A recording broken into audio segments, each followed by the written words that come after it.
Si dans ce cycle de vie, je ne peux pas en venir à une rémission complète et que je dois revenir en ce monde pour errer, est-ce que le Créateur prend en considération les efforts que nous avons faits ou nous devons tout reprendre depuis le début?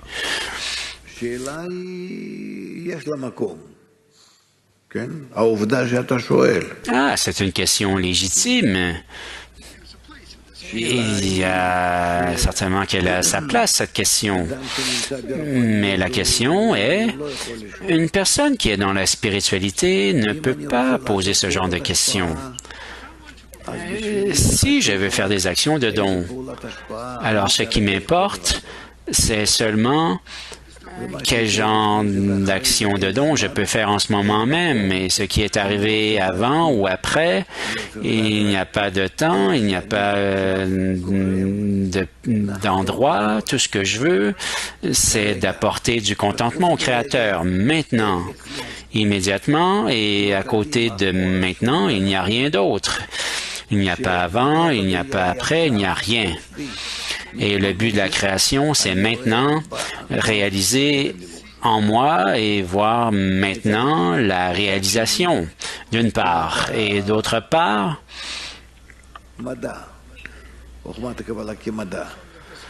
à partir de la perspective de la science, car la sagesse de la Kabbale est une science, alors qu'est-ce que nous faisons? Nous nous réincarnons. Nous faisons... Il y a des incarnations spirituelles et des incarnations corporelles.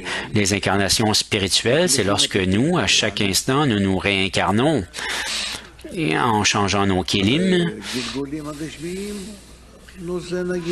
Et les incarnations corporelles sont comme les animaux. Un animal est né ou une personne à ce niveau et elle vit jusqu'à ce qu'elle meure. Elle a des enfants. Elle se développe dans la vie et elle meurt. Quel est le bénéfice à retirer de cette vie? C'est que de cette façon, le désir a néanmoins progressé. Le corps, lui, ne reste pas, mais le désir, lui, a fait du progrès. Et son désir a changé. Il a souffert en ce monde. Il a fait certains trucs, des choses égoïstes où il devait se limiter, où il a reçu des pressions de toutes sortes, de toutes parts. Et dans une certaine mesure, il s'est corrigé parce que le désir de recevoir ne s'est pas ressenti comme si tout était disponible pour lui. Il a dû faire des concessions, il y a eu des limitations, il a eu à se formater d'une certaine façon et avoir comment des centaines de millions d'années depuis que l'humanité existe et à chaque moment il avance et il s'avère que le désir de recevoir et comment il peut être utilisé d'une façon toujours plus clarifiée et subtile. Alors nous avançons et nous nous réincarnons, mais la question est la suivante. Qu'est-ce qui s'incarne? Seulement le désir? Le corps? Il ne se réincarne pas. Et certains se soucient de ce que... Ah non, je vais être enterré à cet endroit-là, je veux une crémation ou je veux être enterré dans un panthéon, ou etc. Mais nous parlons du désir. Notre désir de recevoir est en fait éternel parce qu'il a été créé par la lumière et oui, il existe à l'opposé de la lumière et constamment il change.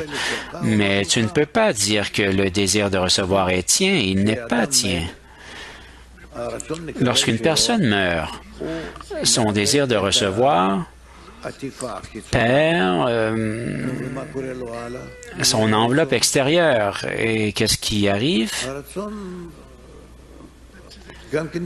Qu'est-ce qui arrive au désir? Il peut se revêtir de plein d'autres façons parce qu'il a déjà atteint le prochain degré. C'est l'irskaterut. C'est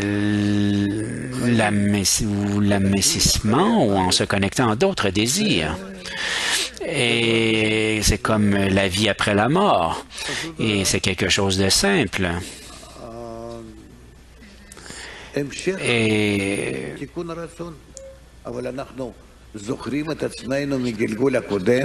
c'est comme la continuation de la correction du désir. Mais est-ce que nous souvenons de nous-mêmes dans nos vies précédentes en tant que désir de recevoir? Non, il y a plein de fantaisies où on pense que dans cette vie antérieure-ci, j'étais ceci, dans cette vie antérieure, j'étais cela. Mais non, ça c'est un non-sens. Il n'y a que le désir qui change.